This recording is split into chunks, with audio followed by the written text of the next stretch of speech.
नमस्कार जी। मैं नारायण लाल आपके बीच में जो वीडियो बना रहा हूँ ना, वो वीडियो में मैं ब्लैक बोर्ड का उपयोग नहीं कर रहा हूँ। तो एक कॉपी में एक टॉपिक ले रहे हैं, कक्षा 9 की जो गणित है उसके जिस प्रश्नावली का नाम है पहली प्रश्नावली संख्या पद्धति, उसमें से एक टॉपिक ले रहे हैं। कोई प्रश्नावली नहीं पढ़ा रहा हूँ मैं, कोई एक्सरसाइज नहीं कर रहा हूँ, सीधा उसमें से मैंने एक टॉपिक लिया कि भाई हरों का परिमेयकरण कैसे करते हैं। तो आप लोगों को जानकारी में तो होता ही है कि भाई कोई भी भिन्न लिखी जाती हैं तो उस भिन्न के अंदर अंश ऊपर होता है और हर नीचे होता है। ठीक है, तो हमें हर का परिमेयकरण करना है। होता यह है कि बहुत सी बार क्या करते हैं कि हर में अपरिमेय संख्या लिखी होती है, तो फिर उसका हमें परिमेयकरण करना होता है। तो परीक्षा में अच्छे खासे प्रश्न रहते रहे हैं। प्रश्नावली नंबर जो 1 है उसमें से अगर कोई सबसे बढ़िया प्रश्न अगर कोई है परीक्षा की दृष्टि से, तो वो है कि हरों का परिमेयकरण कैसे करते हैं। तो मैं कोई आपके बीच में सवाल करता हूँ। तो जैसे कोई एक प्रश्न आया कि ये जैसे क्वेश्चन नंबर 1 लिया कि 1/√2 के हर का परिमेयकरण कीजिए। ये प्रश्न आया, परिमेयकरण कीजिए। अब आप इस सवाल को अगर आपको करना है, ठीक है, 1/√2 के हर का परिमेयकरण कीजिए, तो आप इस सवाल को लीजिए, हल स्टार्ट कीजिए। तो सबसे पहले तो 1/√2 लिख दीजिए। 1/√2 लिखने के पश्चात आप ये देखिए, सवाल उतार दिया आपने, आप ये देखिए कि हर में क्या लिखा हुआ है। हर में जो लिखा हुआ है उसको आप अंश व हर दोनों से गुणा कर दीजिए। तो √2 लिखा तो √2, जैसे मैंने प्रश्न चेंज कर दिया, जैसे जैसे आप यहाँ ये देखिए, जैसे एक प्रश्न आ गया कि 1/√7 के हर का परिमेयकरण करना है। हर का आपको परिमेयकरण करना है, तो इसका अगर आपको परिमेयकरण करना है तो क्या करोगे। सवाल दोनों ले लीजिए आप लोग। आपने सवाल हल स्टार्ट किया, उत्तर लिखना शुरू किया, हल करना शुरू किया, तो आप देखिए कि 1/√7 है। तो इस 1/√7 में मतलब हर में कौन है, हर में √7 है, तो आप अंश व हर दोनों को √7 से गुणा कर दीजिए। इसका मतलब आपको समझ में आ गया। अगर 1/√3 होता तो √3 से गुणा करता। हर में देख लिया आपने, हर में √2 है तो गुणा कर दिया। तो अब आपका क्या हुआ, इस सवाल को अगर आगे बढ़ाए तो √2 का 1 से गुणा, √2 का 1 से गुणा √2 आएगा, और √2 का √2 से गुणा क्या होता है, 2। आपको एक टेक्निक बताता हूँ, एक फॉर्मूला बताता हूँ, समझिए। अगर √a गुणा होगा √a से तो a आएगा। मतलब √3 अगर √3 से गुणा होगा तो 3 आएगा, √5 अगर √5 से गुणा होगा तो 5 आएगा, √2 अगर √2 से गुणा होगा तो 2 आएगा। तो यही आपके पास क्या हो गया, आंसर। बड़ा सिंपल सा आपके सामने ये प्रश्न हो गया जी। अब आप देखिए, ठीक है, अगला ये सवाल किया तो इसमें अंडर रूट में कौन है, रूट में कौन है, √7। तो आपने क्या कर दिया, √7 को अंश व हर दोनों से गुणा कर दिया।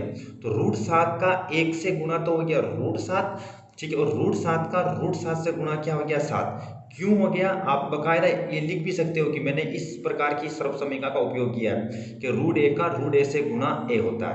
कुछ एक सवाल आपकी किताब के अंदर इस प्रकार के हैं, इस प्रकार के सवाल आप आसानी से कर सकते हैं। अब क्या करते हैं, हम सवाल को थोड़ा तरीका चेंज करता हूँ। जैसे मैंने एक सवाल आपके सामने ऐसे ही बना लेता हूँ।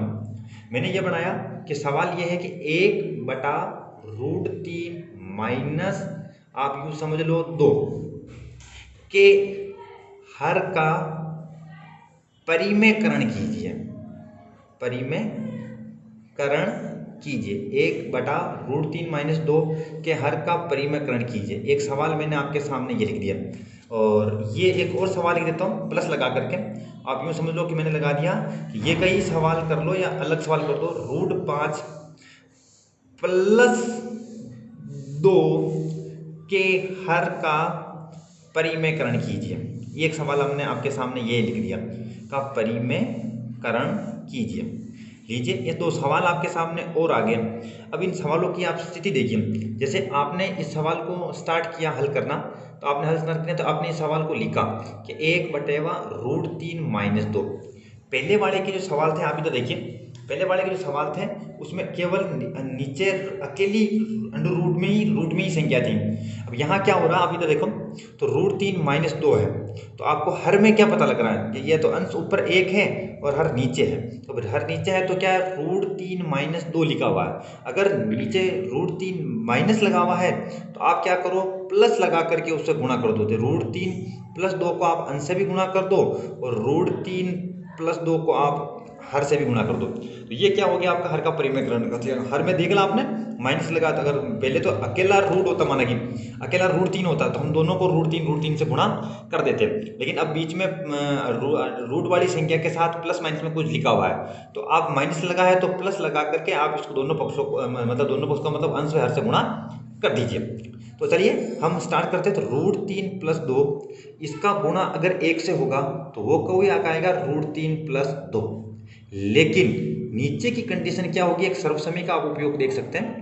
वो सर्वसमी का कौन सी है जो हर के परिमेयकरण में बड़ा फेमस और काम आती रहती है, वो है कि a माइनस बी और a प्लस बी क्या होता है, ए स्क्वायर माइनस बी स्क्वायर होता है।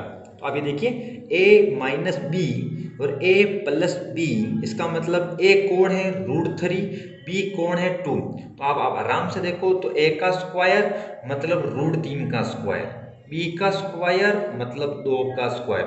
अब आपने क्या हो गया, रूट 3 प्लस 2, रूट 3 का स्क्वायर है, ये रूट 3 का स्क्वायर है, तो रूट 3 का स्क्वायर क्या होगा 3, और रूट 2 का स्क्वायर क्या होगा 2 टू ज़ 4। मतलब आपको पता होना चाहिए कि रूट 1 का रूट से गुणा, पहले यहाँ देखा आपका रूट 1 का रूट से गुणा a था, अगर आप रूट 1 का स्क्वायर करोगे तो उत्तर आपको मिलेगा a। तो रूट 3 का स्क्वायर 3, रूट 5 का स्क्वायर 5, रूट 7 का स्क्वायर। तो अब आपने आगे बढ़े, तो ये रूट 3 प्लस 2, तो 3 4 माइनस के और 3 प्लस के, तो यहाँ आ गया -1। तो इसका मतलब आपके पास ये जवाब हो गया। अब यहाँ तक चलोगे तो ये पर्याप्त है। अब आगे देखिए, इधर आपने ये वाला सवाल किया, इस वाले सवाल को आप देखिए, इसमें 1/√5 प्लस 2 है। तो आपने क्या किया कि हमें हर का परिमेयकरण करना है, तो आपने क्या कर दिया, पहले सवाल को उतारा और √5 प्लस 2 कर दिया। आपने देखा कि हर में क्या लिखा है, √5 प्लस 2 लिखा हुआ है। आप क्या कीजिए, आप यहाँ प्लस लिखा हुआ तो माइनस लगा करके अंश से भी गुणा कर दीजिए, और माइनस लगा करके आप उसको हर से भी गुणा कर दीजिए। फिर आप ना, ये तो गुणा होगा 1 से, तो इसका तो गुणा हो गया √5 माइनस 2 का 1 से गुणा, ये आ गया। और ये नीचे वाली कंडीशन कौन सी होगी, नीचे वाली कंडीशन होगी a प्लस बी और a माइनस बी। तो उसी फॉर्मूले को हम जानते हैं कि a प्लस बी और a माइनस बी क्या होता है, a square minus B square.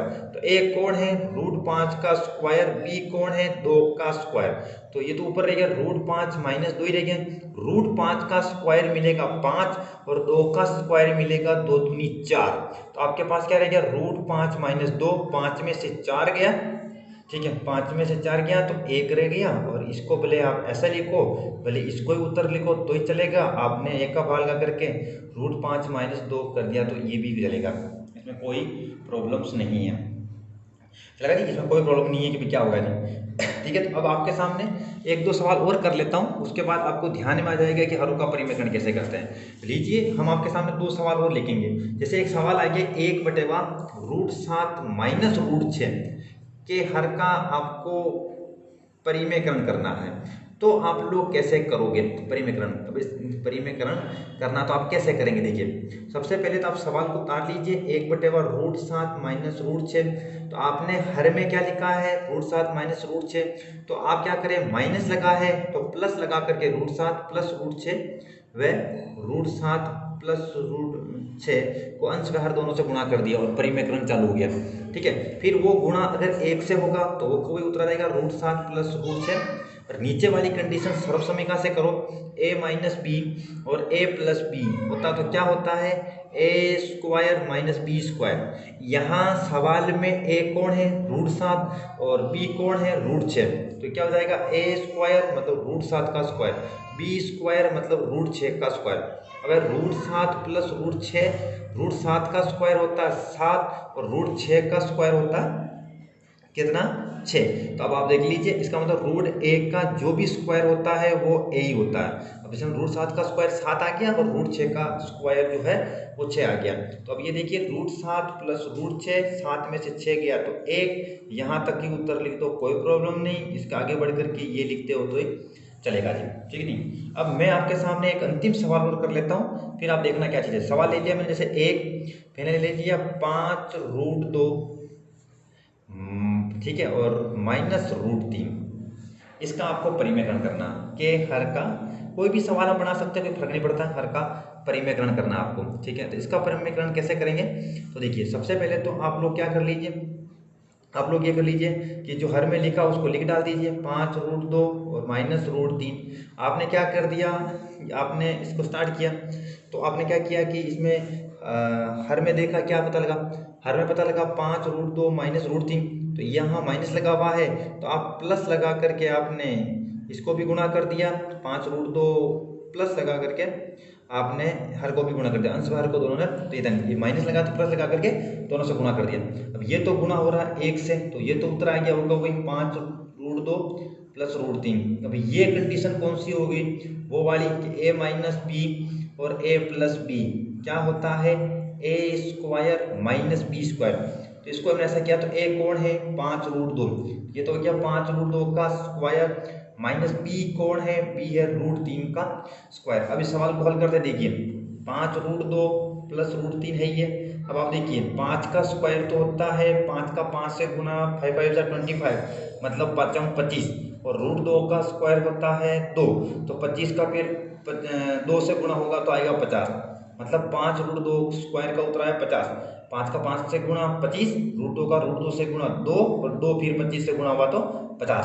ये आपके पास जवाब आया। उसके बाद √3 है तो √3 का स्क्वायर कितना है, 3 होता है, क्योंकि √1 का स्क्वायर हम अच्छी तरीके से जानते हैं कि यही होता है, तो ये √3 का स्क्वायर 3 हो गया। तो हमारे पास उत्तर क्या हो गया, 5√2 प्लस √3, 50 में से 3 गए तो 47, ये रहा हमारे पास आंसर। इस प्रकार मैंने आपके सामने भले अपनी मर्जी से बताएं, आपकी किताब के अंदर जो सवाल है हर का परिमेयकरण, उसके आंकड़े इनसे अलग हो सकते हैं, लेकिन तरीका यही रहेगा कि अगर रूट में अकेली संख्या हो तो परिमेयकरण कैसे करते हैं, माइनस लगी हुई या प्लस लगी हुई तो हर का परिमेयकरण कैसे करते हैं। जो सर्वसमीका इसमें काम आ रही है मैक्सिमम जगह, वो a-b, ये वाली a-b और a+b क्या होता है, बराबर होता है a² - b², ये सर्वसमीका भरपूर काम आ रही है। तो भी इस तरीके से क्या वीडियो पढ़ाए जा सकते हैं, आप लोग जरूर रेस्पॉन्स करना कि भी क्या इस तरीके से भी हम पढ़ सकते हैं। तो मुझे लगा कि भी बिना व्हाइट बोर्ड के, बिना ब्लैक बोर्ड के, बिना नीले बोर्ड के भी हम क्या पढ़ सकते हैं। तो मैंने एक तरीका बनाया कि ऐसे कॉपी में भी अगर पढ़ाएं तो चल सकता है। तो अभी के लिए केवल बस इतना ही। मैं नारायण लाल खारोल, आदर्श विद्या मंदिर, करड़ा, जिला भीलवाड़ा।